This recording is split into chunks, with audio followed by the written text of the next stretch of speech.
1917년 5월 13일 포르투갈의 파티마 근교 목초지에서 양을 치던 새 아이의 앞에 번개와 함께 빛나는 여인이 나타납니다. 두려워하지 말거라. 나는 하늘에서 왔으니 앞으로 반년간 매달 13일 같은 시간에 나를 보러 오너라. 그리하면 내가 누구인지 무엇을 원하는지 알려줄 것이다. 여인은 똑바로 쳐다보기 힘들 만큼 밝은 빛에 둘러싸여 가늘고 섬세한 손만 간신히 알아볼 수 있었는데요. 아이들은 자신을 찾아온 신비로운 여인이 바로 성모 마리아라고 회상했죠.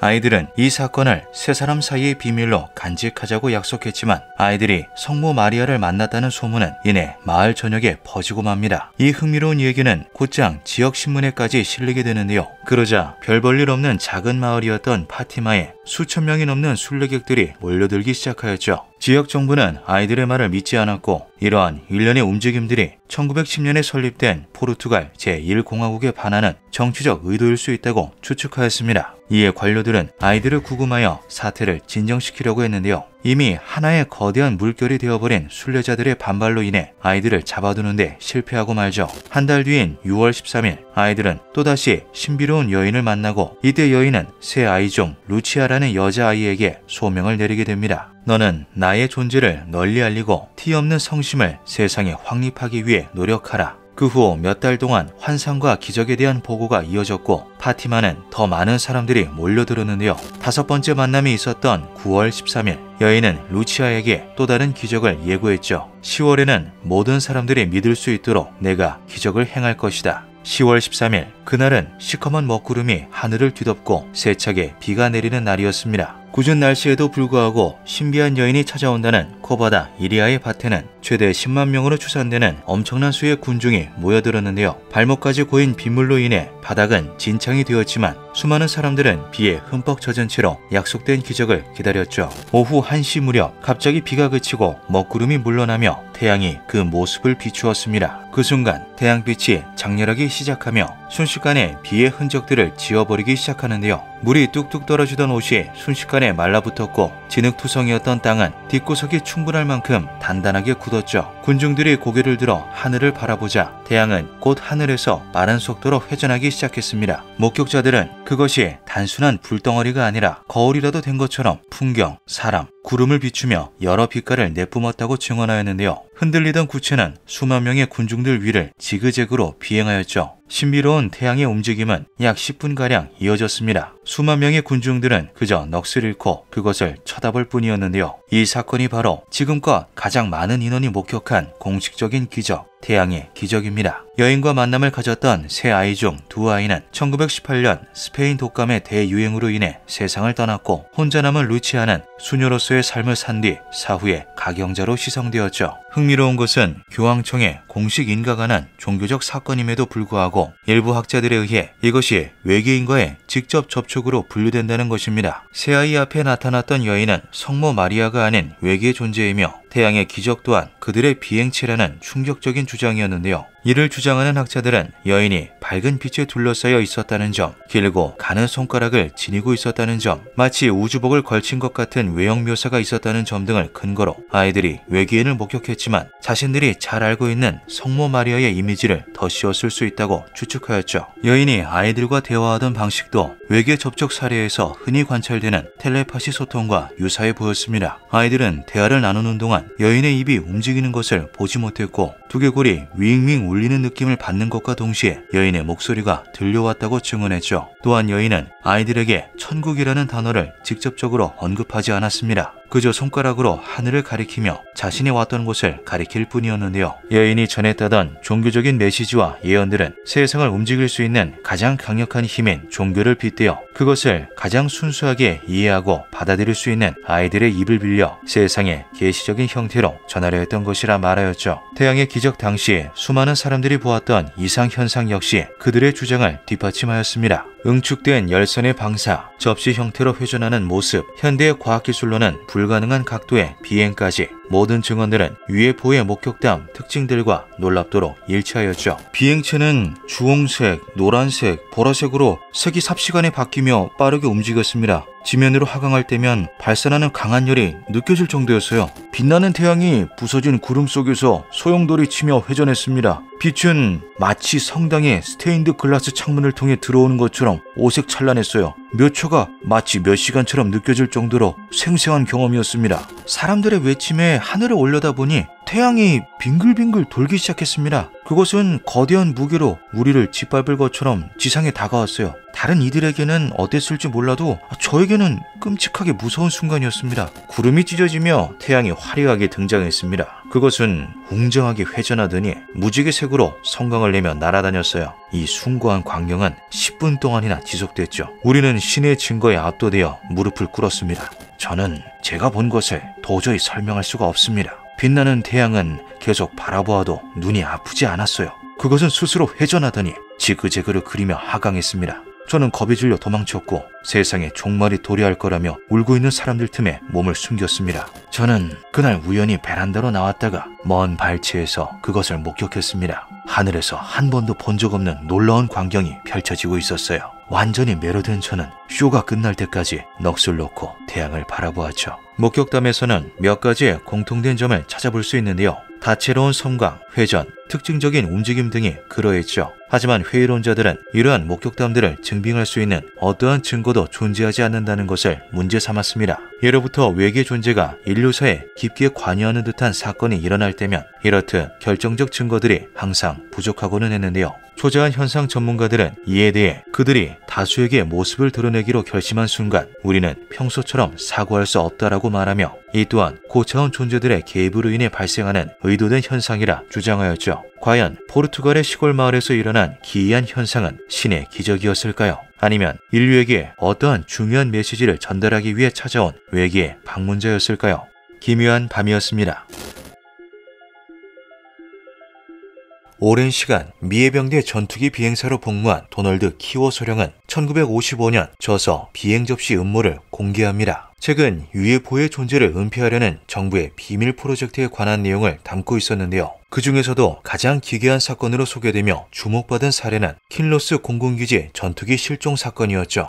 1953년 11월 23일 먹구름이 짙게 낀 눈 내리는 밤, 미국 항공우주방위 사령부의 레이더망에 정체를 알 수 없는 비행체의 신호가 포착됩니다. 미확인 비행 물체는 시속 500마일의 속도로 미시간주의 슈페리어호 상공을 지나고 있었죠. 그 비행체는 매우 밝고 체리처럼 붉은색으로 빛나고 있었습니다. 엄청나게 빠른 속도로 움직였는데 저희 같은 민간 항공기는 아니었어요. 공군은 비행체의 생김새와 속도를 근거로 당시 미국과 적대하던 소련의 전투기일 수도 있다는 판단을 내립니다. 이에 근처에 주둔하던 킨로스 기지에서는 비행체를 쫓기 위해 F-89C 스콜피언 전투기 2대를 긴급 출동시키는데요. 그런데 두 기체 중 한 대가 출동 도중 기계 결함을 보여 다시 기지로 귀환하고 말았죠. 홀로 남은 전투기에는 811시간의 비행 기록을 가진 베테랑 조종사 펠릭스 몽클라 중위와 보조역에 로버트 윌슨 중위가 탑승해 있었습니다. 킨로스 기지는 두 사람에게 안전상의 이유로 다른 전투기가 출격할 때까지 기다리거나 귀환하라고 권유했는데요. 그러나 사명감이 투철했던 몽클라 중위는 비행체를 놓칠 것을 우려해 홀로 추적을 이어갔죠. 미확인 비행체는 계속해서 속도를 바꿔가며 다양한 방향으로 고개 비행을 일삼는 등 예측하기 힘든 움직임을 보였습니다.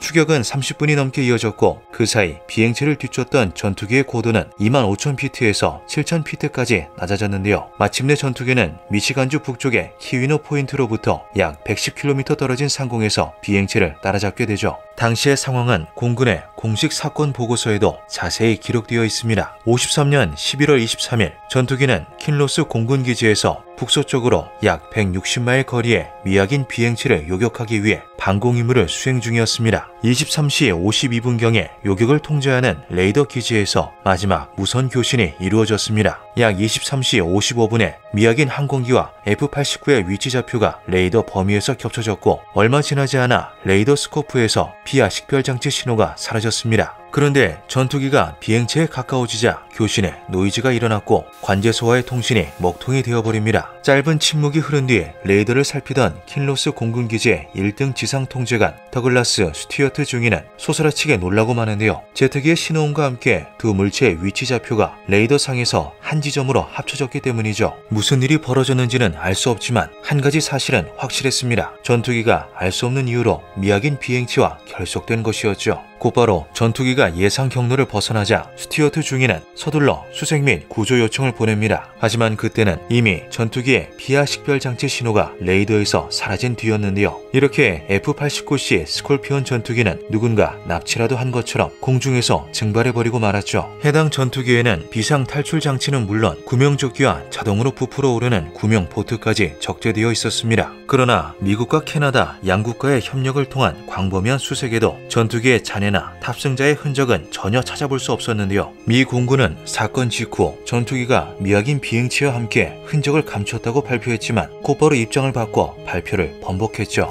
식별된 미확인 항공기는 캐나다 위니펙에서 서드베리로 비행하는 캐나다 왕립공군 다코타 C-47 일련번호 VC-912 항공기였습니다. 추격 당시 7,000피트 상공에서 북부 슈피리어 호수를 서쪽에서 동쪽으로 가로지르고 있었습니다. 새롭게 발표된 내용은 지상 통제 레이더의 운영자인 스튜어트 중위가 레이더의 운영 범위를 잘못 파악했고 그로 인해 모든 사건 경위에 수정이 가해졌다는 것이었습니다. 공군은 미확인 비행체의 정체가 캐나다 왕립공군의 다코타 항공기였다고 밝혔는데요. 또한 스콜피온 전투기의 추락은 조종사 몽클라 중위의 실수로 인한 것이었다고 덧붙였죠. 몽클라 중위가 평소 잦은 현기증을 호소했다는 사실을 토대로 비행 중 심각한 현기증으로 인해 추락한 것으로 보인다는 추측이었습니다. 하지만 미 공군의 주장은 곧바로 거짓임이 드러나고 말죠. 발표 직후 캐나다 정부는 사건 당일 캐나다에서 슈피리어 호수 상공으로 출격한 전투기는 존재하지 않는다며 미 공군의 입장을 정면으로 반박했습니다.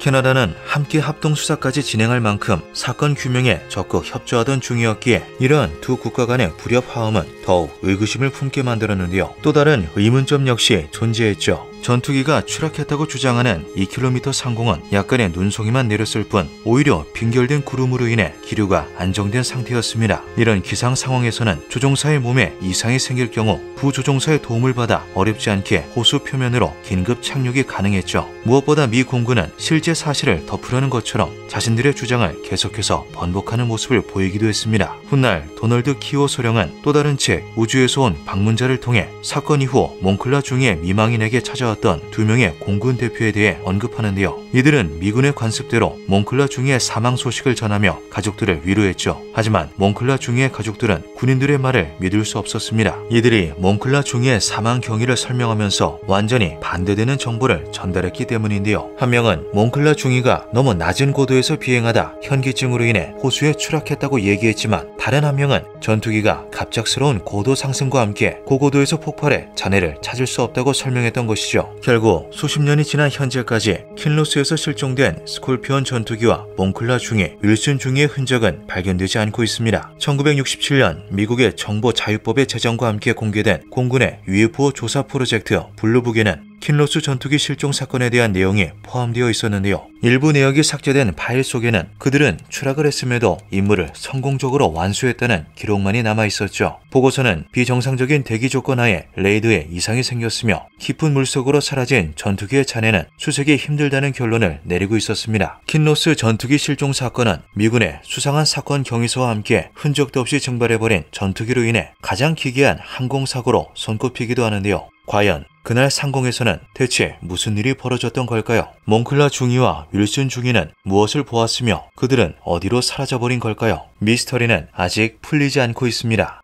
기묘한 밤이었습니다.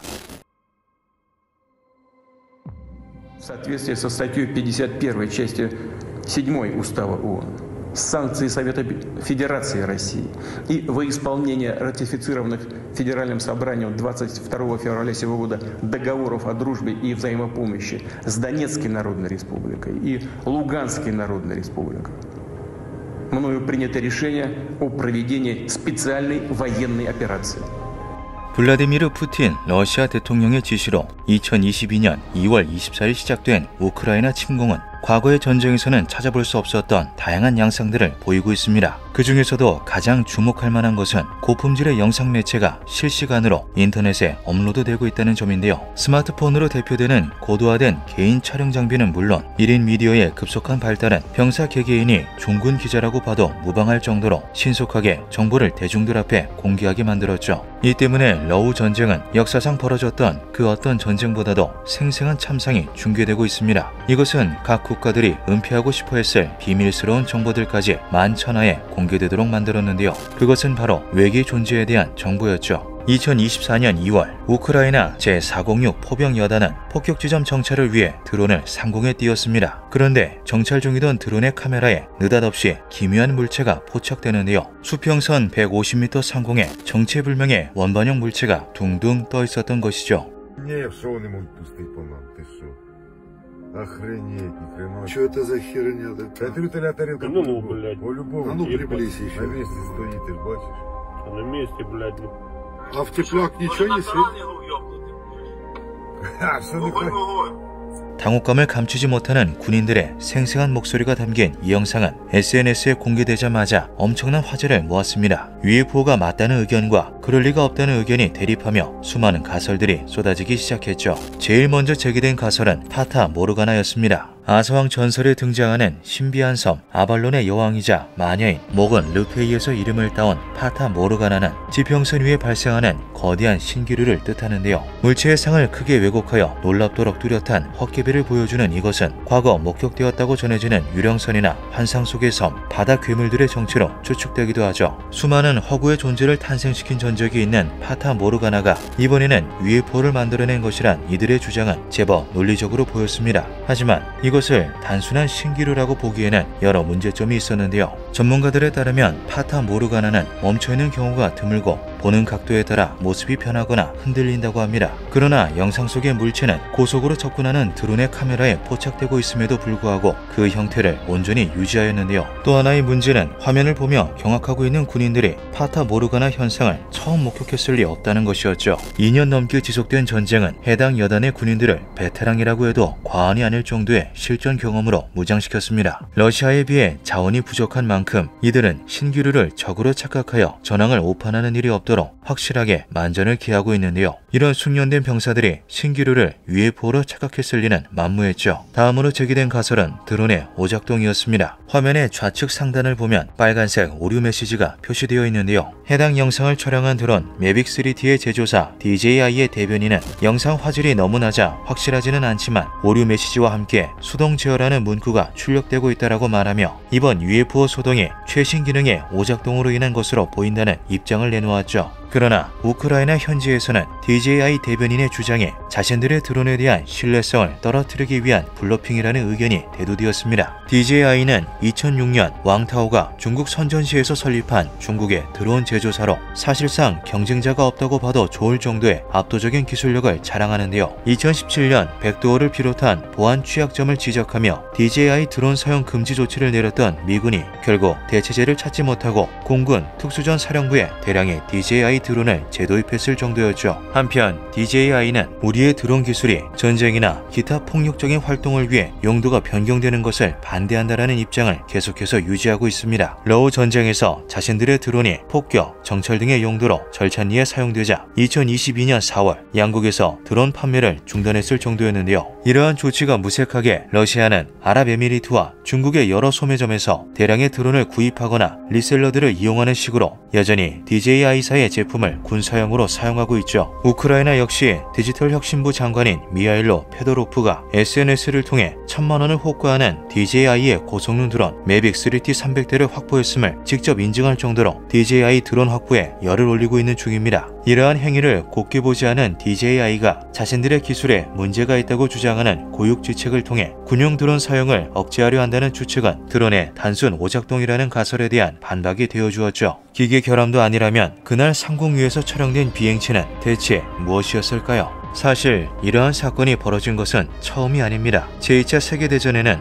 푸 파이터라 불리는 UFO가 여러 파일럿들에게 목격되었는데요. 당시 육안으로는 보이지만 레이더에는 잡히지 않는 푸 파이터에 군인들이 크게 당황했다는 수많은 목격담들은 아직까지도 전해지고 있죠. 그리고 러우 전쟁에서 목격된 사례 역시 이번이 처음이 아닙니다. 우크라이나 국립과학원 주천문대가 2022년 9월 발표한 미야긴 지역 현상 관측 논문에 따르면 전쟁 극초기부터 키이우 상공에서 수많은 UFO들이 관측되었다고 하는데요. 논문에는 단일, 복수 혹은 함대 규모의 비행 물체가 인간이 식별할 수 없는 속도로 상공을 비행하고 있다는 충격적인 내용이 담겨 있었죠. 밝은 빛을 내는 코즈믹과 검은 빛을 띤 팬텀으로 분류된 이 UFO를 조사한 천문학자들은 이 비행체들은 10분의 1초 미만의 순간에만 포착되기 때문에 일반적인 사진이나 비디오에 잡히지 않는다라고 밝히며 최고 속도를 시속 54,000km로 추정했습니다. 그리고 이 논문에 대한 해답은 아직까지도 나오지 않은 상태이죠. 과연 러우 전쟁에서 끊임없이 목격되는 미약인 비행체들의 정체는 무엇일까요?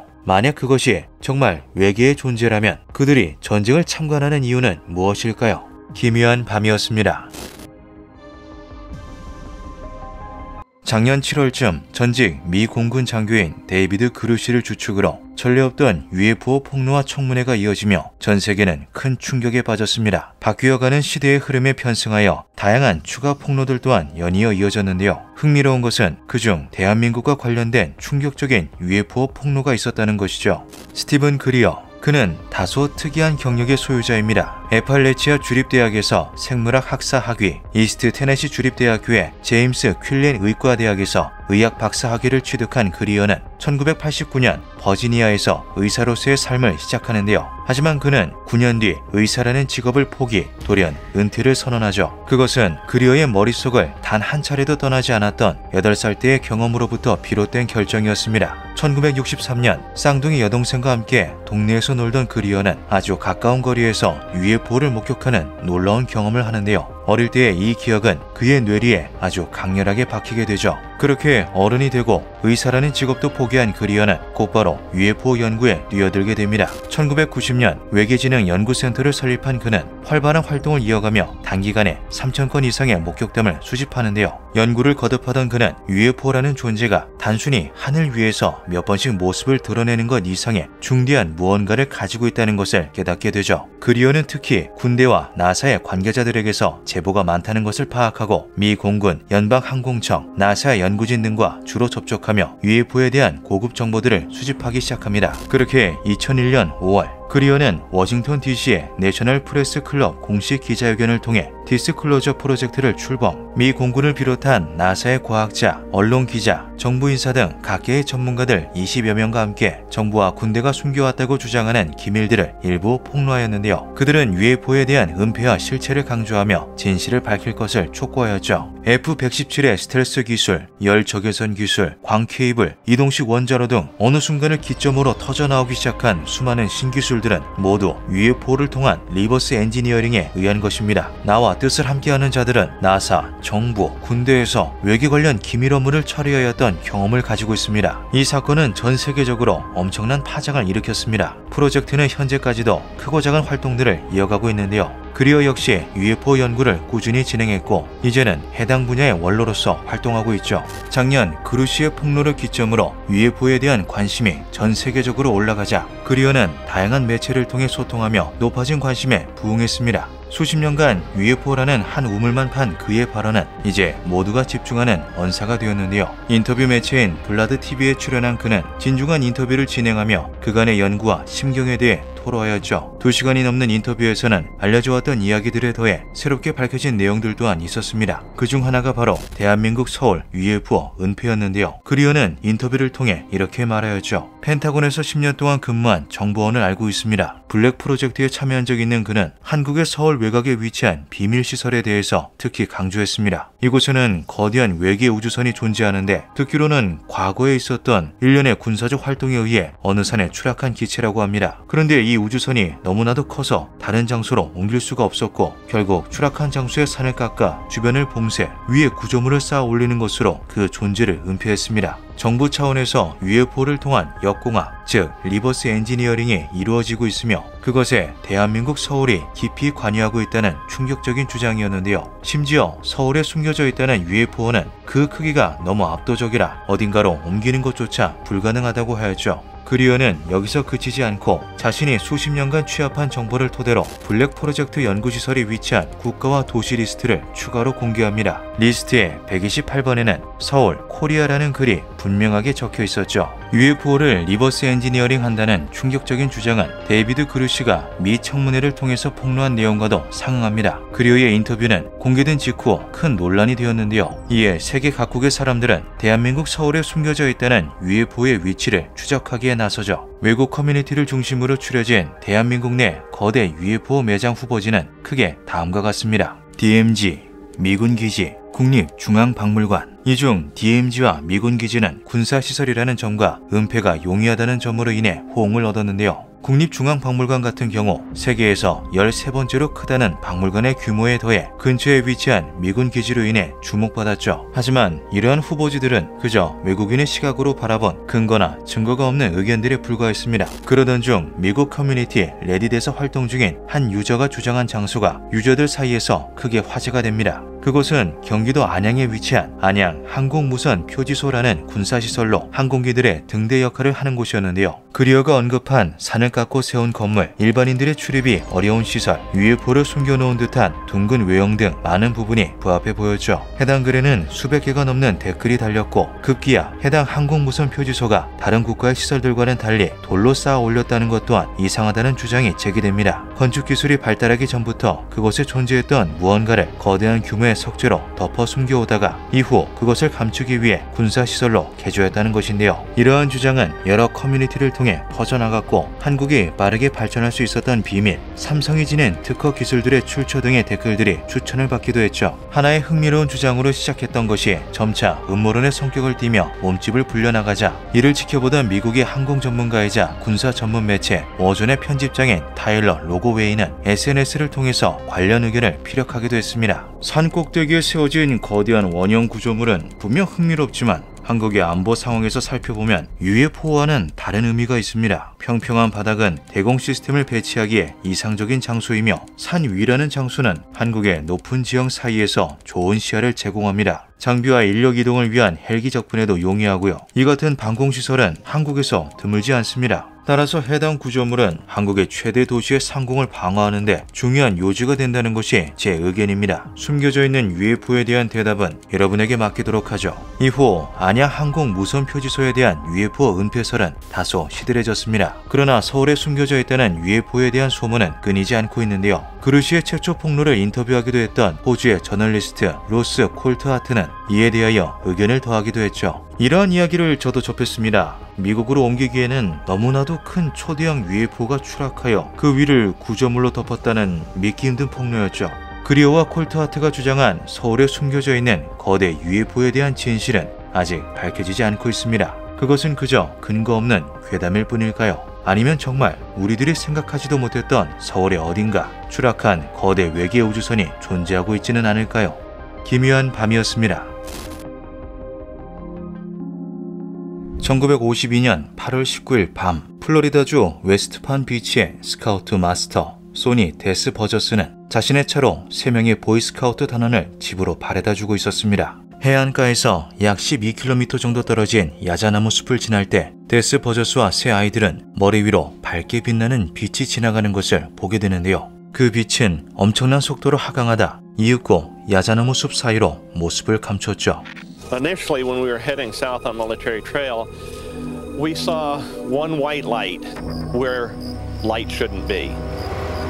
Now you guys, you stayed with the car back on the road, is that right? Yes, we did. Okay, let's see. He came in straight off the road and straight back into here? Went straight back into the woods, yes. 세계 문화유산으로 지정된 플로리다의 에버글레이즈 국립공원에는 관광 목적으로 끊임없이 경비행기가 오갔기 때문에 데스 버저스는 이 불타는 물체가 추락한 비행기라고 생각했습니다. 국립공원에는 수많은 습지와 무릉덩이 그리고 그곳에 사는 뱀과 악어로 인해 보이스카우트 단원들에게는 매우 위험한 장소였는데요. 결국 데스 버저스는 새 아이들에게 자신이 15분 내로 돌아오지 않으면 근처 농가에서 경찰에 신고하라는 말을 남긴 채 홀로 허리 높이의 덤불 속으로 들어갔죠.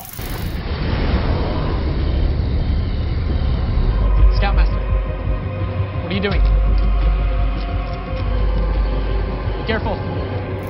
이윽고 데스 버저스는 숲이 평소와는 다르다는 것을 알아차렸습니다. 사방에서 코를 찌르는 듯한 악취가 풍기고 있었기 때문인데요. 4분 정도 지났을 무렵 그는 숲 한가운데 공터에 도착했죠. 여기서 데스 버저스는 구역질이 날 것 같은 메스꺼움과 함께 누군가 자신을 지켜보고 있는 듯한 시선을 느꼈습니다. 이어서 습기를 한껏 머금은 숲의 공기가 불쾌하게 달아오르기 시작했는데요. 마치 오븐 아래에 서 있는 듯한 열기에 고개를 들어올린 데스 버저스는 깜짝 놀라고 말았죠. 놀랍게도 그가 불과 몇 분 전에 보았던 별빛 가득한 하늘은 어떤 물체에 가로막혀 보이지 않았습니다. 중력을 거스르듯 10피트 상공 위에 가만히 떠 있는 것은 다름 아닌 원형의 비행체였는데요. 칙칙한 검정색을 띠고 이음매가 없으며 상단부에 볼록한 돔이 존재하는 거대한 금속 원반. 공포에 질린 데스 버저스가 뒷걸음질치며 도망가자 비행 물체는 금속과 금속이 부딪히는 소리가 들리며 순식간에 눈부신 붉은 빛이 방사되었죠. 한편 데스 버저스를 기다리던 보이스카우트 단원들은 약속했던 15분이 지나도록 그가 돌아오지 않자 급하게 근처 농가로 뛰어갔습니다. When we got to the farmhouse, we called the deputy, the sheriff, and when we got back to the Sonny's car, about that time, Sonny was coming out of the woods. 약 1시간 후 신고를 받고 출동한 보안관 모트 파티는 때마침 숲에서 나오는 데스 버저스를 발견하는데요. 그는 마체테를 들고 야자나무를 마구 베어내며 일관되지 않은 헛소리를 웅얼거리고 있었죠. 19년 동안 보안관으로 일했지만 평생 그 사람만큼 겁에 질린 모습을 본 적이 없어요. 숲을 빠져나온 데스 버저스는 머리카락이 그을리고 팔뚝에 큰 화상을 입은 상태였습니다. 또한 그의 스카우트 모자에는 불에 탄 듯한 3개의 작은 구멍이 뚫려 있었는데요. 경찰들은 데스 버저스의 말을 전부 믿지는 않았지만 실제로 숲속에서 무슨 일이 벌어진 것은 분명해 보였죠. 지역 경찰에 신고를 접수한 공군은 UFO 조사를 목적으로 만들어진 블루북 프로젝트의 조사관 에드워드 루펠트 대위를 파견했습니다. 루펠트 대위는 훗날 데스 버저스 사건을 내가 접한 가장 기이한 UFO 사례 중 하나라고 설명했는데요. 공군의 사건 조사에 증인으로 참석했던 당시 12세 보이스카우트 단원 척 스티븐스는 지금도 그때의 일을 똑똑히 기억하고 있죠.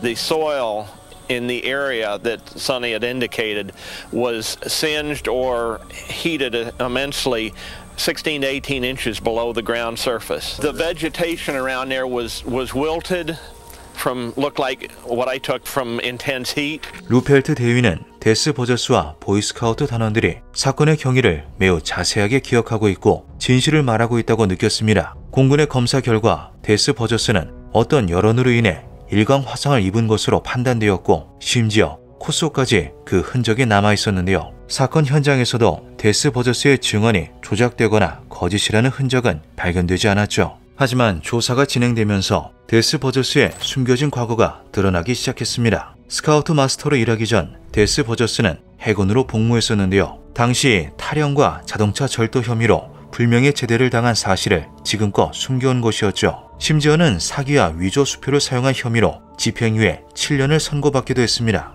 결국 데스 버저스는 스카우트 리더 자격증을 박탈당하고 플로리다를 떠날 수밖에 없었죠. Well, how was he treated? What was it that caused you to be? He was fired. He was discharged as a scout leader, and he was labeled a liar. 그런데 데스 버저스의 급작스러운 몰락에 의문을 제기하는 일부 전문가들이 존재했습니다. 이들은 스카우트 UFO 사건은 실제 외계 존재와의 접촉 사례이며 공군에서 블루북 프로젝트의 기밀을 유지하기 위해 데스 버저스의 과거를 들춰내 신뢰를 잃게 했다고 주장하는데요. 이들은 그 근거로 사건이 발생했던 장소에 남은 물적 증거를 예로 들었죠. And it had been burned, singed or something. Anyway, it was there still as it had been when they left it. 바로 데스 버저스가 UFO와 접촉했다는 숲속 공터가 아직까지 식물이 한 포기도 자라지 못하는 불모지로 남아있던 것입니다. 토양의 샘플을 분석한 바텔 연구소의 농업학자들은 놀라운 사실을 발견하는데요. Quite surprised to find that There wasn't any growth in that big circle. And they found that the top of the plant was not affected, that the roots had been exposed to high temperature. There was some physical effect that was not understood that took place there. 토양 분석 결과 뿌리만 그을린 현장의 식물들은 현실적으로 재현이 불가능한 형태를 띠고 있었습니다. 누군가 식물들을 뿌리채 뽑아 300도에 달궈진 철판 위에서 정성스레 굽고 다시 묻어두지 않는 이상 땅속에 뿌리만 골라 가열하는 것은 불가능하기 때문인데요. 하지만 당시 사건을 조사하며 토양 샘플을 채취했던 공군은 블루북 프로젝트의 종료와 함께 샘플을 처분하여 남아있는 증거가 없다는 말만 반복했죠. 흥미로운 사실은 이 지역에 오래전부터 외계 존재에 대한 전설이 전해져 내려오고 있다는 것입니다. You were the night when the star people returned. Before man walked the earth, the star people lived here. That one day they'd come back. 미국 남동부의 넓은 영토를 차지하던 원주민 촉토족의 전설에는 날루사 팔라야라는 생물이 등장합니다. 촉토족 언어로 길고 검은 존재라는 이 생물은 숲의 가장 우거진 곳에 나타나며 사람을 습격하는 위험한 존재였는데요. 전설 속 날루사 팔라야는 사람과 비슷한 외형을 가진 것으로 묘사되어 있죠. 소년들은 연못에 다가가기도 전에 그 너머에 무언가 서 있는 것을 발견했습니다. 크고 그림자 같은 존재는 키가 8피트나 되었고 매우 마른 몸에 뾰족한 귀, 검은 눈을 가지고 있었습니다. 또한 날루사 팔라야는 하얀 빛의 구체인 위로 위스프와 함께 모습을 드러낸다고 하는데요. 이런 묘사는 숲속에서 데스 버저스가 마주쳤다고 하는 빛나는 UFO 그리고 외계인의 모습과 흡사하였죠. 촉토족의 전설 속에 등장하는 생물은 어쩌면 그날 데스 버저스가 목격한 비행체에 탑승하고 있지는 않았을까요? 사건으로부터 70년이 넘은 지금 목격자인 데스 버저스의 사망과 함께 그 진위 여부는 끝내 미스터리로 남고 말았습니다. 데스 버저스를 알고 지낸 사람들은 그가 매우 진실한 인물이었다고 말하며 아직까지도 전적인 믿음을 유지하고 있죠. I was rather disgusted with the way the man was treated, and I thought people should have come and seen that there was something, and they should have left him alone. 과연 그날 밤 숲속에서는 무슨 일이 일어났던 걸까요? 데스 버저스는 정말 정부의 은폐에 의해 희생된 피해자였을까요? 진실은 아직 밝혀지지 않고 있습니다. 기묘한 밤이었습니다. 2008년 튀르키예의 쿰부르가즈 해안의 야간 경비원으로 일하던 얄친 얄마는 무료한 근무 시간을 보내기 위해 새로운 취미를 만듭니다. 그것은 고가의 카메라를 하나 들여 해안가의 밤 풍경을 찍는 것이었는데요. 망원 컨버터가 장착된 카메라는 광학 100배 줌이 가능할 정도의 고성능이었죠. 사실 얄친이 카메라를 산 것에는 단순한 취미 이상의 목적도 있었습니다. 전년도인 2007년부터 쿰부르가즈 해안에는 정체를 알 수 없는 불빛들이 목격되어 크게 논란이 되었는데요. 얄친은 자신의 카메라로 이것을 꼭 담아내겠다고 다짐하죠. 그렇게 얼마간의 시간이 더 흐르고 같은 해 5월 27일 새벽 2시 30분 쿰부르가즈 해안 상공에 또다시 무엇인가 나타납니다. 만반의 촬영 준비를 갖추고 있던 얄친은 곧바로 촬영에 임했고 그것을 담아내는데 성공하였는데요. 그것은 당시 기준으로 가히 충격적일 정도로 현재 기준으로 보아도 놀랍도록 선명한 UFO였죠. 더 놀라운 것은 촬영된 영상에 외계인으로 추정되는 탑승자의 모습까지 찍혀 있었다는 것입니다. 얄친이 촬영한 영상에는 접시 모양의 비행체가 뚜렷하게 찍혀 있었습니다. 곡선 형태의 상단에 평평한 하단부, 달빛에 받아 반짝거리는 금속성의 표면까지 제일 충격적이었던 것은 비행체 중앙의 모습이었는데요. 이곳은 비행체의 조정석 혹은 뷰포트로 추측되었죠. 그리고 여기에는 탑승자로 보이는 정체불명의 두 형상이 담겨 있었습니다. 밝기를 조절해보면 그들의 모습을 더욱 명확하게 확인할 수 있는데요.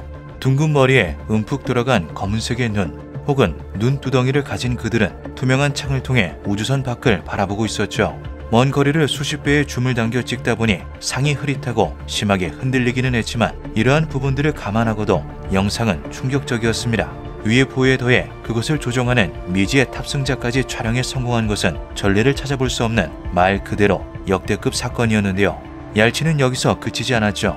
이틀 뒤인 5월 29일 그는 동일한 것으로 추정되는 비행체를 한 번 더 카메라에 담아내는데 성공합니다. 저번과 다른 점이라면 이번에는 중앙에 위치해 있던 조종석이 보이지 않았다는 것인데요. 이를 토대로 비행체의 일종의 광학 위장 또는 해치와 같은 내부 변형 시스템이 존재한다는 것을 추측할 수 있었죠.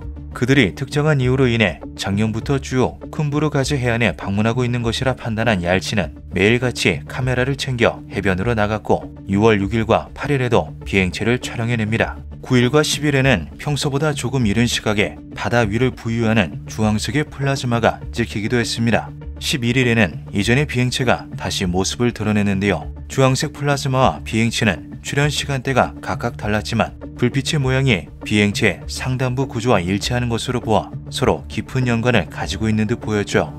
6월 12일에는 신비로운 장면이 비행체와 함께 포착되었습니다. 광학 위장을 한 듯 은은하게 빛나던 비행체가 형태를 바꾸며 모습을 드러내는 순간이었는데요. 모습을 감추고 나타내기를 몇 번 더 반복하던 비행체는 어느 순간 사라져버렸죠. 7월과 8월에도 비슷한 영상들을 몇 번 더 촬영하는 데 성공한 얄친은 이 충격적인 영상들을 대중들에게 공개하였습니다. 이것은 곧바로 엄청난 논란이 되었고 터키 국영 언론은 물론 CNN에서도 소개되었는데요. 사람들은 영상의 진위 여부를 두고서 찬반으로 의견이 극명하게 갈렸죠. 반대하는 쪽의 주장은 파타 모르가나 현상으로 인한 신기루를 착각한 것이란 이야기가 대부분이었습니다. 지평선 위에 발생하는 거대 신기루 파타 모르가나는 바다 표면의 차가운 공기와 상대적으로 높은 온도를 가지고 있는 윗공기가 만나면서 생기는 굴절 현상인데요. 주로 해상 위에서 목격되며 선박이 공중에 떠 있는 듯한 착시를 일으키고는 하죠.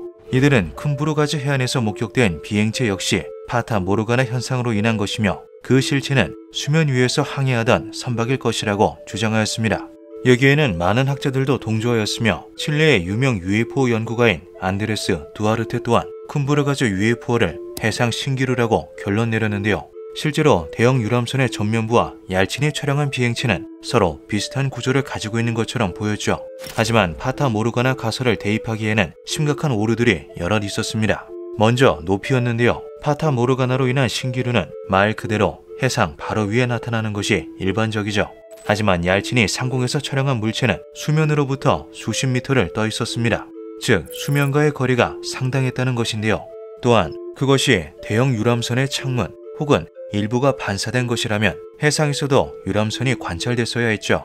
하지만 그날 밤 얄친이 촬영한 구역 내 바다는 텅 비어 있었습니다. 선박의 위치를 자동으로 추적하여 식별해주는 AIS의 데이터 기록에도 당시 쿤부르가즈 해안 내에 운행 중이던 유람선이나 보트는 존재하지 않는 것으로 확인되었죠. 해당 물체가 신기루일 가능성이 사실상 사라지자 논란은 더욱 거세졌습니다. 결국 원본 필름에 대한 공식 조사가 진행되었고 튀르키예의 과학기술연구위원회는 철저한 연구를 토대로 2페이지 분량의 보고서를 발표하였는데요. 각 분야 최고 전문가들로 구성된 국가기관에서 종합한 내용은 회의론자들의 예상과는 달랐죠. 영상 이미지는 컴퓨터 애니메이션, 특수효과 또는 스튜디오에서 제안한 이미지가 아닌 것으로 판명되었습니다. 즉 영상은 진짜로 촬영되었습니다. 또한 영상 속 물체는 인공기나 인공조명, 해성과 유성, 화성이나 금성이 아닌 것으로 확인되었습니다. 물체의 실제 위치와 거리, 크기를 정확히 알 수 없으나 여러 날짜의 촬영을 검토한 결과 두세 개의 서로 다른 물체가 포착되었을 가능성이 큽니다. 물체는 움직이지 않거나 아주 느리게 움직이는 것으로 추정됩니다. 물체는 물리적인 구조를 가지고 있으나 구조를 이루고 있는 재료는 현재 확인 가능한 범주 내에 존재하지 않습니다. 영상 일부를 분석한 결과 물체의 일부가 투명한 성질을 가지고 있는 것으로 확인됩니다. 결론적으로 이러한 의심스러운 물체는 미확인 비행물체를 뜻하는 UFO라는 용어로 정의할 수 있다고 판단됩니다. 천문학자, 물리학자, 특수효과 전문가 등으로 구성된 위원회의 연구진들은 이것이 진짜 UFO라는 충격적인 결론을 내렸습니다. 국립천문대의 소장직을 역임하던 제키 에커는 UFO라는 것이 외계에서 유래했다는 것을 의미하지는 않는다라고 덧붙이며 가중되는 논란을 가라앉히려고 했는데요. 하지만 해당 촬영본이 조작 없는 실제 영상이며 비행체가 설명할 수 없는 특징들을 가지고 있었다는 점은 학계와 언론을 한 번 더 뒤집어 놓기에 충분했죠. 얄친은 2009년까지 촬영을 이어가며 UFO를 몇 번 더 포착해내는데 성공합니다. 그는 논란을 의식하여 매 촬영 때마다 증인을 최소 한 명씩 대동하였는데요. 그와 함께하였던 주변인들 및 전문가들은 모두 하나같이 그것은 분명 하늘에 떠 있었다라고 말하며 놀라워했죠. 이에 방송국에서 그들을 인터뷰하기 위해 쿤부르가즈 마을을 방문하기도 했습니다. 그들은 해안에서 촬영된 UFO를 얄친과 같이 목격하였다고 말하며 그것이 분명한 실체라는 것을 강조하였죠. 그것은 바다 위에서 나타나 조용히 위로 날아올랐습니다. 해안가 주변을 한 바퀴 빙 돌기도 하였으며 주택 단지에서도 목격되기도 했습니다. 얄친의 비디오 촬영 당시 저를 포함해 현장에 있던 4명이 그것을 함께 보았습니다. 비행체가 진짜라는 것에는 의심의 여지가 없습니다. 매우 강렬하고 밝은 빛을 목격했습니다. 그것은 하늘에 한동안 머물렀는데 비행 방식이 분명 중력 법칙에 어긋나 있었습니다. 놀라운 촬영분에 더해 UFO임을 선언하는 정부의 공식 보고서, 주민들의 증언까지 이어지자 큼부르가즈 해안 도시는 한순간에 UFO 명소로 거듭나게 되고 관광객들로 붐비게 됩니다. 그러던 어느 날 또 하나의 충격적인 사건이 터지게 되죠. 2009년 5월 14일 튀르키예의 최대 도시인 이스탄불에서 상공을 가로질러 날아가는 UFO가 목격됩니다. 이것은 당시 광장에 있던 수십 명의 현지인 관광객들에게 동시 목격되었는데요. 큼부르가즈 UFO로 인해 높아진 관심 덕분에 많은 이들이 카메라를 지니고 있었고 촬영까지 이루어질 수 있었죠. 기이한 잔상을 남기는 원형의 비행 물체는 많은 이들이 지켜보는 가운데 도시 중앙을 가로지르며 사라졌습니다. 흥미로운 건 14일은 새벽에 얄친이 해상 위에서 UFO를 촬영하는데 성공한 날이었다는 건데요. 같은 날 낮에 인근의 도시에서도 UFO가 목격된 것이죠. 2009년 이후로 UFO는 더 이상 모습을 드러내지 않았습니다. 하지만 그럼에도 큼부르가즈 UFO를 둘러싼 열기는 식을 줄 모르고 이어졌는데요. 비교적 선명한 영상에 외계인처럼 보이는 탑승자까지 찍힌 것은 전례를 찾아볼 수 없는 이례적인 사건이었기 때문이죠.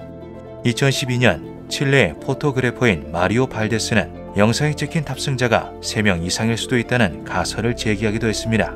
마리오는 기존에 알려진 인간형의 생물체 2개 외에 곤충의 특성을 가진 또 하나의 개별적인 생명체가 존재할 수 있다고 말하였는데요.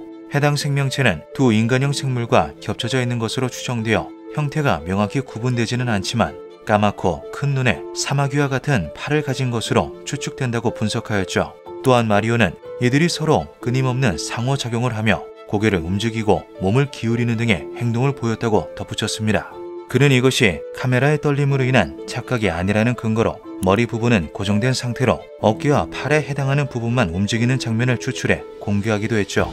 마리오는 또 하나의 가능성으로 제4의 인물이 존재할 수도 있다며 한 장의 원본 필름 스틸컷을 추가로 제시하였습니다.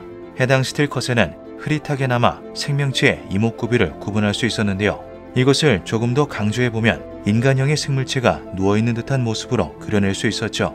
과연 비행체 안에는 생명체가 심지어 넷이나 탑승했었던 걸까요?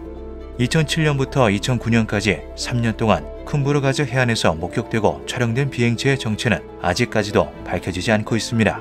과연 카메라에 찍힌 것은 무엇이며 그 안에 타고 있었던 정체불명의 방문자들은 누구였을까요? 기묘한 밤이었습니다. 미국의 로스웰 UFO 추락 사건, 영국의 랜들샴 숲 UFO 추락 사건, 브라질의 바르지냐 외계인 목격 사건, 대한민국의 낙동초 UFO 출몰 사건 등 매니아들에게는 그 나라 하면 떠오르는 최소 한 가지의 미스터리 사건이 있기 마련입니다. 이렇게 나라를 대표하는 역대급 사건들 중에서도 가장 기이하고 특이하다고 평가받는 사건이 하나 있다고 하는데요. 바로 일본에서 발생한 케라 UFO 포획 사건이죠.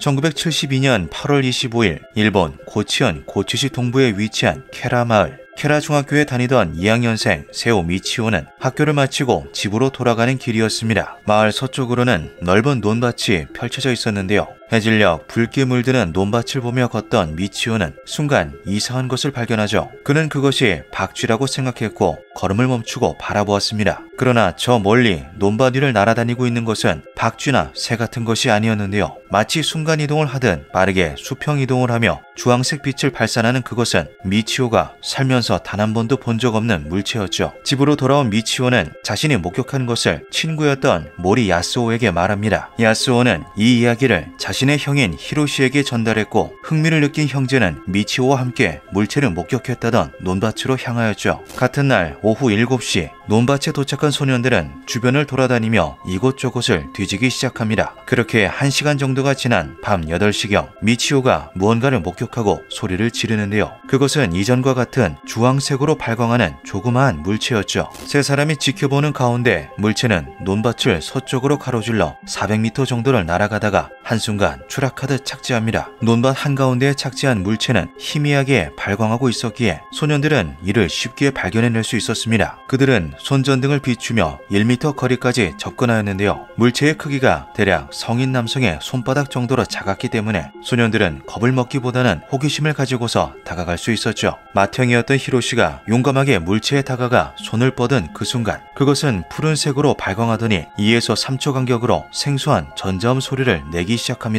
뒤늦게 겁에 질린 소년들은 집으로 도망쳤는데요. 30여 분이 지난 뒤 다시 모여 그 장소로 향했지만 물체는 이미 사라진 뒤였죠. 이것은 앞으로 펼쳐질 기이한 사건들의 서막에 불과했습니다. 다음날 히로시의 친구들이 무리에 합류했고 총 5명의 소년들은 부모님에게 빌린 카메라까지 챙겨서 어제의 사건 현장을 다시 찾아갑니다. 물체가 착륙했던 논밭으로 간 그들은 그곳에서 무언가 존재했던 흔적을 발견하고는 사진으로 찍어 남겼는데요. 직경이 20cm인 원 모양 흔적에는 동서남북 방향으로 4개의 작은 홈이 패여 있었으며 주변의 풀들은 물리적인 영향으로 인해 눕혀진 상태였죠. 자신들이 어제 본 것에 대한 증거를 발견하고 신이 난 소년들은 매일 밤마다 모여서 물체를 찾아다니기 시작합니다. 하지만 물체는 한동안 보이지 않았는데요. 소년들의 관심이 시들해질 무렵 그것은 다시 한번 등장하였죠. 첫 목격으로부터 일주일의 시간이 흐른 9월 2일 오후 8시경 5명의 소년들은 히로시의 친구인 후지모토 케이코의 논을 지나던 중 빛나는 물체가 날아다니는 것을 목격하게 됩니다. 사진기로 이것을 재빠르게 촬영한 이들은 물체에게 서서히 접근하기 시작하는데요. 가까이 갈 시 위협적인 소리를 내며 빛을 내뿜는다는 것을 경험으로 알고 있었던 소년들은 이전보다 훨씬 더 조심스럽게 다가갔죠. 하지만 이번에는 물체가 비행 중인 상태였기 때문에 아이들은 섣불리 용기를 내지 못했습니다. 물체는 땅 위에서 약 1m 정도를 떠 있었으며 기체는 왼쪽에서 오른쪽으로 천천히 회전하며 돌아가고 있었는데요. 비행날 부분에는 여러 색상으로 빛나는 조명이 규칙적으로 발산되고 있었죠. 너무나도 생소한 광경에 5명 중 누구도 가까이 접근하지 못했고 소년들은 1명, 2명씩 뒷걸음질 치다가 결국 모두 도망가버리고 맙니다. 이튿날 사진을 현상한 소년들은 크게 실망하고 말았습니다. 카메라 경험이 전무했던 이들은 조작에 미숙할 수밖에 없었고 야간 촬영까지 더해진 상황이었기에 형체를 알아볼 수 있는 사진이 단 한 장뿐이었던 건데요. 이후 조작법을 익힌 아이들은 몇 번의 촬영을 더했지만 물체를 찍을 때마다 필름이 타버리거나 검게 나오는 등의 이상 현상이 일어나 명확한 사진을 남기는 데는 실패하였다고 하죠. 며칠 후인 9월 6일 그날은 이것이 일본의 대표적인 UFO 사건으로 자리매김하고 전 세계적으로도 유명세를 얻게 된 계기가 된 날이었습니다. 소년들이 그 물체를 포획하였기 때문이죠. 일련의 사건들로 인해 마을 내 가장 큰 화제거리로 자리잡은 물체는 소년들 사이에서 입소문을 탔고 그렇게 총 9명의 케라 중학교 탐사대가 꾸려집니다. 숫자가 늘어나자 아이들은 더욱 대범하게 행동하기 시작했고 밤거리를 쏘다니며 물체를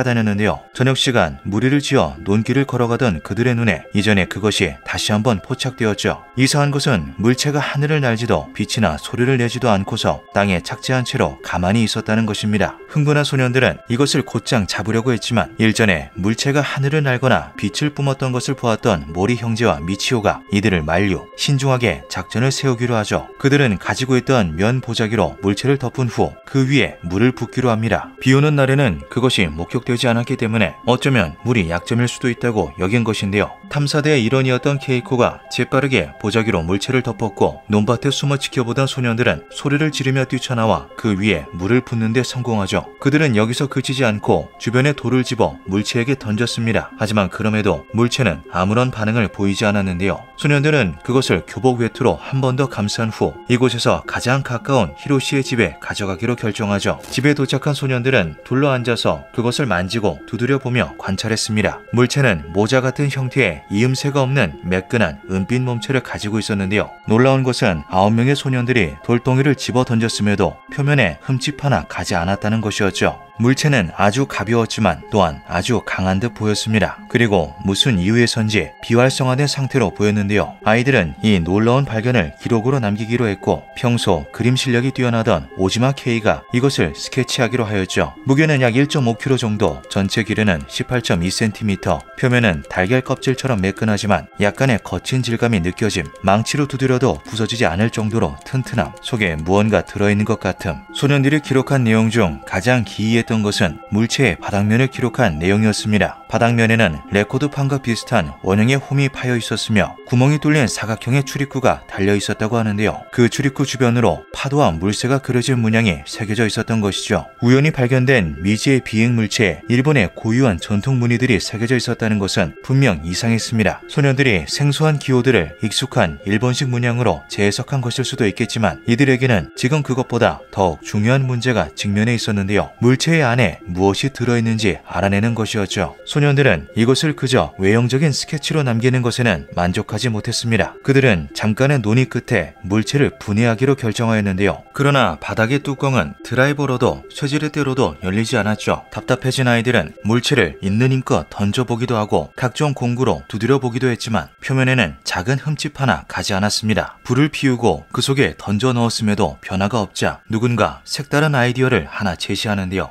이걸 전자레인지 속에 넣어보자. 하지만 집안에 있던 히로시의 어머니가 극구 반대했기에 그 계획을 실행에 옮길 수는 없었죠. 결국 소년들은 돋보기로 바닥에 뚫린 조그마한 구멍 속을 들여다보는 것에 그칠 수밖에 없었습니다. 이리저리 불을 비추며 관찰한 결과 물체 안에는 마치 라디오 부품과 같은 기계 장치들이 빼곡히 존재하고 있다는 것을 알아낼 수 있었는데요. 시간이 너무 늦어졌던 탓에 소년들은 아쉬운 마음을 뒤로하고 오늘은 이만 헤어지기로 했고 물체는 가방 안에 넣고서 끈으로 칭칭 감아 봉에 두었죠. 다음날 아침 잠에서 깬 히로시는 제일 먼저 가방부터 확인했습니다. 가방에는 분명 어제 그대로 끈이 단단히 묶여 있었지만 이상하게 뭔가 가벼웠는데요. 가방을 열어 확인한 히로시는 물체가 사라져 있었다는 것을 알게 되죠. 이상한 것은 그날 저녁 논밭을 다시 방문한 소년들이 전날 그것을 포획했던 장소에서 물체를 또다시 발견했다는 것입니다. 약에 오른 아이들은 이번에는 물체 바닥의 구멍으로 물을 넣어보기로 하는데요. 그러자 조용하던 물체의 내부에서 매미가 우는 것처럼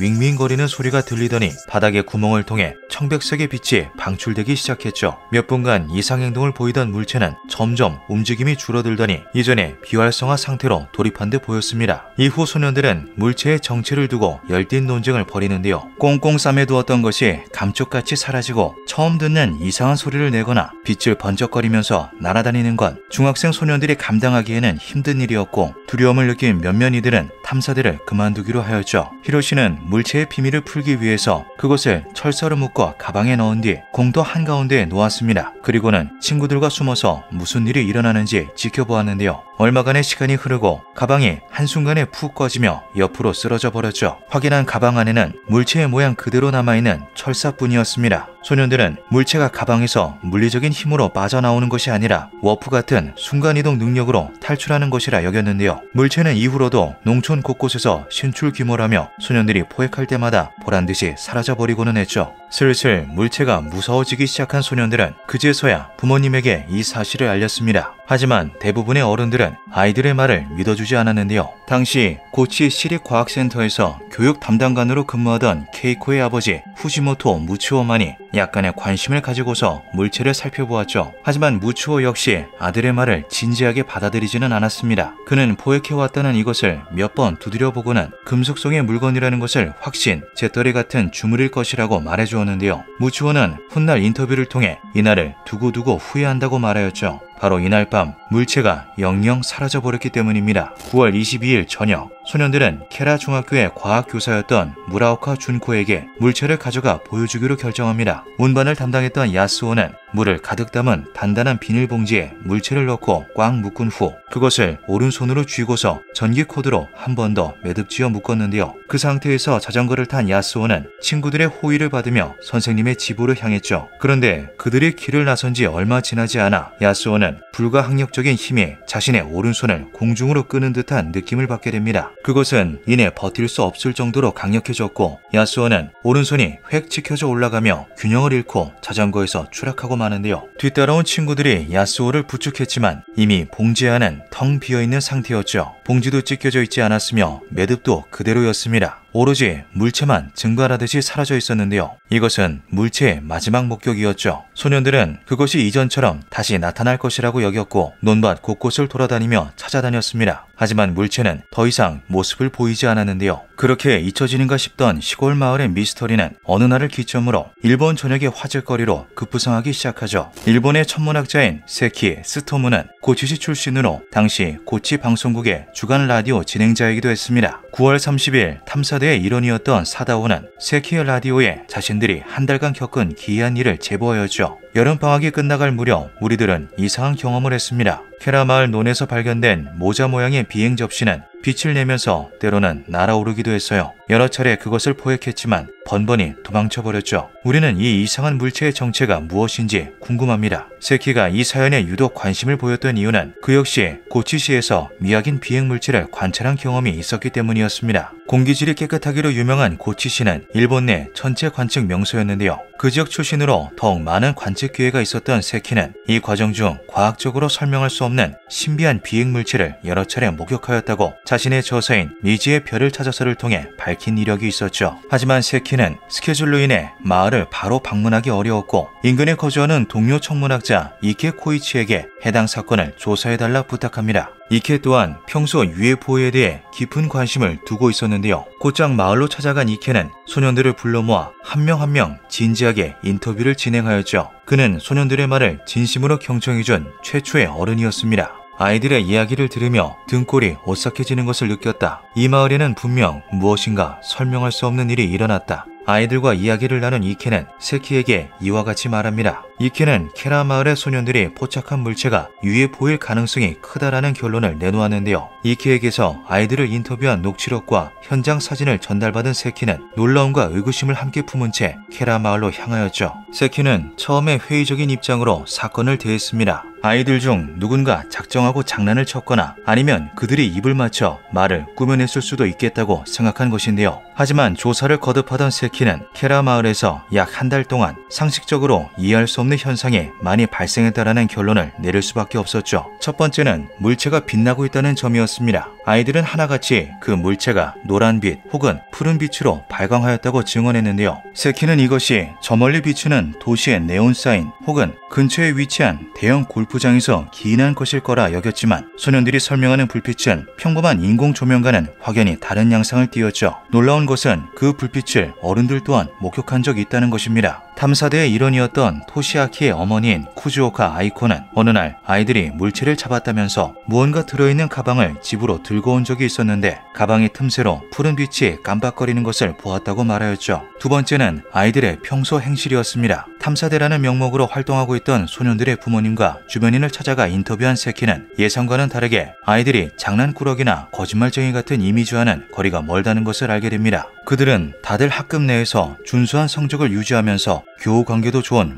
모범생들이었는데요. 이번 사건 전에 이와 비슷한 소동을 일으켰던 적도 한 번도 없었죠. 세 번째는 뒷면의 문양이었습니다. 이케와 세키 모두 가장 큰 흥미를 보였던 부분이 바로 물체 뒷면에 새겨져 있었다는 일본풍 문양인데요. 이것이 정말 우주에서 유래한 물체라면 어째서 이러한 문양이 관찰되었는지 당초에 설명할 수가 없었기 때문이죠. 이케는 아이들이 이것을 UFO라고 속일 심산이었으면 일본풍 문양이 아닌 별이나 행성 따위를 그려 넣었을 거라고 말하기도 했습니다. 세키는 이 문양에 분명 엄청난 비밀이 숨어있을 거라는 직감을 받았는데요. 어쩌면 우리가 알고 있는 UFO가 우주에서 온 것이 아닐 수도 있다는 놀라운 추론이었죠. 만약 이 문양들의 의미를 알아낼 수 있다면 이 신비로운 UFO의 미스터리 또한 풀 수 있을 것입니다. 이후 사건은 일본의 각종 잡지에 실리며 더욱 유명세를 타게 됩니다. 기사를 읽은 니온 텔레비의 방송감독 야오이 주니치는 시골 마을에 나타난 설명 불가능한 물체에 큰 흥미를 느끼게 되는데요. 그렇게 사건은 심야 TV 프로그램 밤 11시를 통해 초자연 현상 특집으로 다뤄지게 되죠. 방송에는 사건에 직접적으로 연루되었던 히로시, 사다오, 토시아키 세 소년도 초청되었습니다. 해당 방송은 큰 이목을 끌었고 이후 각종 프로그램에 연달아 소개되며 일본 전역에 엄청난 화제를 몰고 오는데요. 소년들을 개인적으로 인터뷰했던 야오이는 아이들에 대해 이렇게 말하였죠. 9명의 소년들이 작성한 기록에는 조금의 불일치도 없었습니다. 그들의 경험이 사실이라는 것에는 의심의 여지가 없어요. 2달 뒤 이러한 내용들을 접하고 흥미가 생긴 일본의 저명한 작가 엔도 슈사쿠는 아이들과 직접 이야기를 나누기 위해 케라 마을로 향했습니다. 이후 그는 슈칸 신초의 케라의 비행접시라는 제목으로 에세이를 발표하였는데요. 그 내용을 간추리면 이러했죠. 저는 소년들의 이야기에 깊은 인상을 받았습니다. 그들은 거짓말로 저를 속이려고 하지 않았어요. 단지 진심을 다해 진실을 말하고 있을 뿐이었습니다. 라디오 제보, 천문학자의 조사, 특집 방송, 저명한 작가의 에세이까지 이어지자 일본 내에는 말 그대로 UFO 붐이 일어나게 됩니다. 이에 많은 전문가들, 매니아들, 아이들이 케라 마을로 찾아와 논밭을 돌아다니며 물체를 찾아다녔는데요. 하지만 9월 22일을 마지막으로 사라진 물체는 어디서도 보이지 않았죠. 그렇게 한 달여가 지난 1972년 10월 26일 케라 마을에서 이상한 목격담이 하나 제보됩니다. 저녁 6시 30분쯤 논밭을 걷던 사다오의 어머니 후지와라 기요코가 하늘에서 정체불명의 비행체를 목격하였던 건데요. 그녀는 당시의 상황에 대하여 이렇게 전하였죠. 낮은 고도에서 날고 있는 다소 작은 물체였어요. 고리가 있는 것 같기도 하고 챙이 있는 것 같기도 했습니다. 바닥에서 빨간색과 파란색의 빛이 번쩍거렸는데 아무 소리도 나지 않았어요. 물체는 위아래로 움직이면서 남쪽의 고우주산 방향으로 날아갔습니다. 아이들이 말하던 비행 접시가 이것이었을까요? 당시 케라에서 비행 물체를 목격한 어른은 기요코뿐만이 아니었습니다. 1970년대 일본 우주현상학회 고치 지부장이었던 료마는 사건을 조사하기 위해 케라 마을을 방문했는데요. 오토바이를 타고 달리던 그는 마을 하늘 위에 떠있는 이상한 빛을 목격하게 되죠. 불규칙적으로 움직이며 날아다니던 그것은 잔상을 남기며 언덕을 넘어서 사라졌습니다. 그는 당시 자신이 목격한 것이 아이들이 말한 물체였다는 것을 뒤늦게 깨달았다고 말하였는데요. 료마가 물체를 목격했던 때에 인근에서 궤비행체를 보았다는 주민들의 현장 신고가 몇 건 접수되기도 했죠. 한 가지 더 흥미로운 사실은 1970년대 일본에서는 작은 모자형 UFO에 대한 신고 접수가 전국적으로 발생했다는 겁니다. 오키나와의 한 초등학생이 잠자리채를 이용해 저고도를 비행하는 소형 UFO를 잡았던 케이스가 존재한다. 아이는 UFO를 총 2번 채집했고 잡을 때마다 모래에 묻어두거나 통 속에 넣어두었지만 그때마다 탈출하여 사라져버렸다고 한다. 감쪽같이 사라진다는 특성이 마치 케라 UFO를 떠올리게 하는데요. 이와 비슷한 사건은 고치현의 니오도 가와초에서도 발생한 적이 있었죠. 1976년 6월 저녁 8시쯤 9세의 오야마 사치코는 마을 동쪽의 언덕 하늘에서 노랗게 빛나는 작은 물체를 발견한다. 사치코는 약 50m 떨어진 거리에서 이것을 지켜보았는데 물체는 갑자기 중심을 잃고 나무에 부딪히며 추락하였다. 가까이 다가간 사치코는 그것이 10cm 길이를 가진 은색 모자 형태의 물체라는 것을 알게 된다. 물체 표면에 흘러내리는 끈적한 액체를 보고 소름이 끼친 사치코는 집으로 도망치기 시작. 마지막으로 뒤를 돌아보았을 때 물체가 희미한 노란색으로 빛나며 회전하더니 대각선 방향으로 순식간에 날아가는 것을 목격한다. 이러한 모자 형태의 UFO는 사진으로 촬영된 이력도 존재합니다. 아마추어 사진작가였던 타하라 타카시는 히로시마 현에 위치한 아키오타초 누쿠이 댐에 출사를 나갔다가 이상한 사진을 한 장 찍게 되는데요. 작은 먼지인 줄 알았던 그것은 모자처럼 생긴 괴이한 형태의 비행물체였죠. 과연 비슷한 시기 일본에서 목격되고 촬영된 모자 모양의 소형 UFO는 모두 같은 물체였을까요? 이후로도 케라 사건을 둘러싼 진실 공방은 끊임없이 이어졌습니다. 회의론자들의 가장 많은 지지를 받은 주장은 이것이 재떨이의 일종이라는 것이었는데요. 1970년대 당시 일본에서 비슷한 모양의 재떨이가 유통되었던 것은 사실이었죠. 이에 케라 마을 인근에 위치한 주물공장 주변에서 재떨이를 주운 아이가 상상의 나래를 펼친 것이 아니냐는 말이 나오기도 했습니다. 하지만 해당 주물공장에서는 우리는 이와 같은 물건을 만든 적 없으며 재떨이를 취급하지 않는다라는 답변을 내놓았는데요. 의심받는 재떨이는 외진 시골이었던 케라 마을에 보급되지 않던 물건이기도 했죠. 2000년대에 접어들며 이전에는 밝혀지지 않았던 새로운 사실들이 추가로 드러나기도 했습니다. 소년들 중 한 명의 친척과 인터뷰를 진행한 기자는 흥미로운 이야기를 하나 듣게 되죠. 당시 케라 마을은 고치시로 합병되었을 뿐만 아니라 마을의 오랜 염원이었던 새로운 단지의 구축, 국도 건설도 진행되었습니다. 그래서 마을의 어른들은 이 사건이 퍼져나가는 것을 달갑게 여기지 않았어요. 땅값이 떨어질 거라 생각한 것이죠. 그때 마을에서 일어난 이상 현상들은 어른들도 목격하고는 했습니다. 하지만 자기들끼리는 모른 척했으며 아이들에게는 그것에 대해 더 이상 말하지 말라고 명령했습니다. 이에 더해 50년이 지난 2022년에는 사건의 새로운 목격자가 등장하기도 했습니다. 당시 인근 마을에서 다다미점을 운영했던 준 노나카는 해가 진 후 자택의 2층으로 올라가 공부를 하고 있었는데요. 하지만 그는 어째서인지 공부에 집중을 할 수가 없었습니다. 정면의 창으로부터 희미한 빛이 일렁거리고 있었기 때문이죠. 늦은 밤인데 창밖이 묘하게 밝았습니다. 밖을 보니 노란색의 빛기둥이 하늘에서부터 내려오고 있었어요. 크지는 않았고 폭은 60cm 정도? 아주 잠깐이었지만 빛이 강력했던 탓인지 눈이 한동안 아른거렸습니다. 노나카는 자신이 본 것을 직접 그림으로 그려 보이기도 했는데요. 이후 시간이 지나 케라 UFO 사건을 접하며 자신이 본 것이 저것과 분명한 연관이 있었다는 생각을 하게 되었다고 말하였죠. 케라 UFO 포획 사건은 현재까지도 크고 작은 논란들을 불러오고 있습니다. 사건을 옹호하는 전문가들은 당시 아이들이 목격한 물체가 정찰 목적으로 만들어진 소형 무인 드론일 수도 있다고 말하였는데요. 그 출처는 우리가 알지 못하는 깊은 땅속부터 우주 저 너머까지 어디든 될 수 있었죠. 사건 발생으로부터 50년도 더 지난 현재 60세가 넘은 소년들은 아직까지도 자신이 본 것에 대한 진실을 주장하고 있습니다. 기묘한 밤이었습니다.